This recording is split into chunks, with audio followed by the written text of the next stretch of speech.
For World of Work and Workspan TV, I'm Ryan Johnson. I'm joined in the studio today by Max Caldwell of Towers Watson. Thanks for coming in, Max. My pleasure.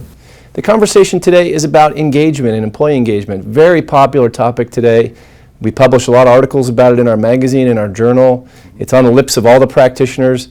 The question I want to start off with, Max, is what is engagement? How are people defining this term now? You could look at engagement as an outcome and a measure of discretionary effort. So the way we viewed engagement and probably the prevailing model, the classical definition, is really looking at sort of rational engagement. So do I understand what I need to do? Do I feel kind of rationally connected to the company? Emotional engagement, do I feel proud of the company? Is it a place I want to work? Would I recommend the company to friends? And motivational engagement. So am I going to translate that into really going the extra mile? So in essence, engagement is a measure of and a predictor of the degree to which people will work extra hard, bring a little bit more of their productive capacity to work the extra few hours, go the extra mile for a customer or colleague. Great definition. So obviously people are thinking about this in a lot of different ways and how they can increase engagement.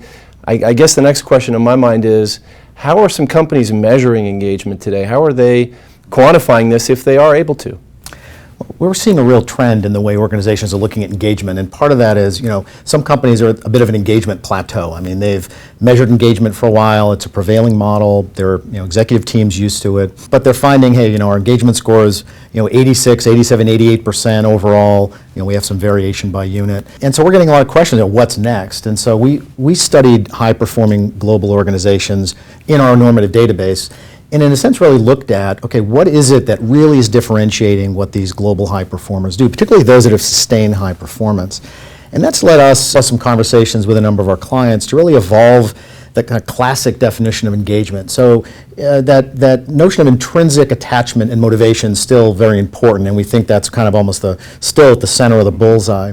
But there are two added pieces. One is around enablement. So I can be really engaged, but if I don't have the tools, the processes, a good boss, the right coworkers, clarity about my goals and the work that I'm expected to do, I can't really translate that engagement into much productivity. So a bit more focus on how do we really enable and empower people to go the extra mile and perform what we're asking them to perform in their job at their local work environment. Since engagement tends to be a lot more about, in its classic definition, things like leadership, career development, pride in the company, all important, but that other dimension of, do I have what I need to do my job? And then adding to that this third piece around energy, so which you can think of as kind of well-being. So am I in a healthy culture? Do I have the physical health, the psychological health, the social well-being? Am I in a collaborative environment that's inclusive? And we think the combination here is this thing we call, by the way, exponential engagement is the thing we really dubbed this. So that really speaks to, am I engaged? Check, that's great. Can I translate that to productivity? Check. And can I sustain that productivity over time? So it adds this degree of sustainability, sort of sustainable high performance. So we noticed that the highest performing global organizations seem to have cracked the code on how to deliver on these three things, not just that core of engagement. But it sounds almost like one of the main measures of engagement is going to be an employee survey. The way you're describing it, I was picturing an employee survey to ask, how much autonomy do you have in your job? How much into the work are you? Is that, I don't want to get too tactical here, but is that one of the main measures? Well, we see organizations increasingly looking at engagement strategies very broadly. Engagement surveys, we think, are a pretty important component. That provides a fact base, really, based on employee perception, to be able to look at levels of engagement, what's really driving engagement, and how effective is the organization perceived at delivering on those drivers. So we think that that's a very important sort of diagnostic tool in measurement. But that's not where it ends. That's almost the easier part. I think the harder part is then taking the insight from that survey and really trying to understand, let's get underneath what the issues really are.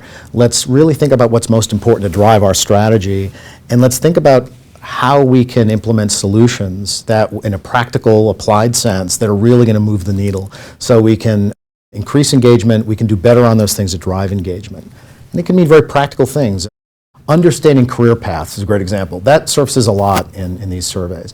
That people really link their understanding of potential paths for themselves.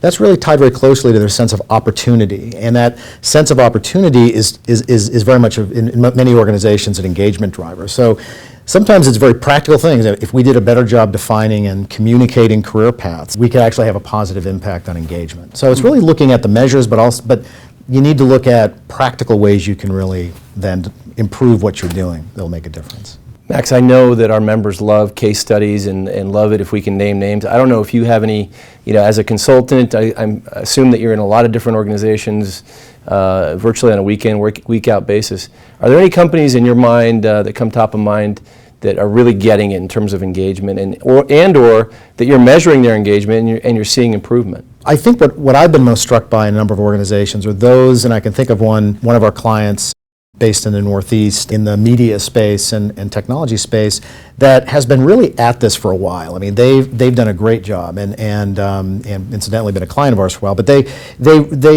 really recognize themselves kind of hitting this plateau, and the CEO sort of saying, okay, what's next? And I think they've really pushed themselves to think more about what are other things we can be measuring that will really be better predictors of business performance and the ability to sustain that. And I think I've been very innovative about saying, let's just sort of, if we need to, turn this upside down and really take a fresh look at what we're measuring, the items in our survey, the action process around the survey, how we're engaging executives, how we're engaging managers. And that organization was typical of where we see lots of companies now. We've been at it, we're doing a pretty good job.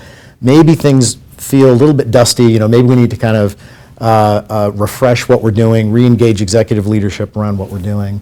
But we also see other clients that embed engagement metrics into scorecards for their executives, which is, might have started a little bit more as a way to sort of symbolize something, but have become actually much more meaningful, where one of our clients, it's really meaningful measure, and executives know they have real skin in the game in terms of their ability to improve engagement levels from survey to survey. And once they focus on that outcome, they get very, very serious about driving the processes in their business to make sure that scores are better the next time. So really embedding that into the accountability of leaders and reward systems is another trend that we're seeing in a number of our clients. I was about to go there, and you just did. I was going to ask, how are these engagement companies that are really getting it with engagement, how are they linking their reward systems? Well, one way is I think, ensuring that there's accountability. So some organizations essentially use a survey like this as almost a 180-degree feedback device for the top 300 or 400 leaders in the organization. So it becomes very clear in these organizations that if your engagement scores are lagging your peers over a sustained period, that happens once, particularly if there's a good reason for that, there was an acquisition or some restructuring, fine. But it's not acceptable in these organizations if you're at that level to be one of the perpetual laggards, and so the strong accountability, and that goes beyond, kind of specific reward accountability. That's, you need to show up as a leader in this area. You need to make things happen. It's not acceptable for your workforce not to be engaged. And in other times, yes, it is built into the scorecard, which is also built into incentives, and we think that's, meaningful as well. There's also, by the way, huge links from what you learn from a survey and how that might influence what you do with rewards and how you think about total rewards. If you look at it through the lens of what's really retaining our top performers and what's really engaging the workforce. So the rewards links, I think, overall are huge. Well, Max, I want to thank you for coming in today. It's been Max Caldwell from Towers Watson, and for World at Work and WorkSpan TV, I'm Ryan Johnson.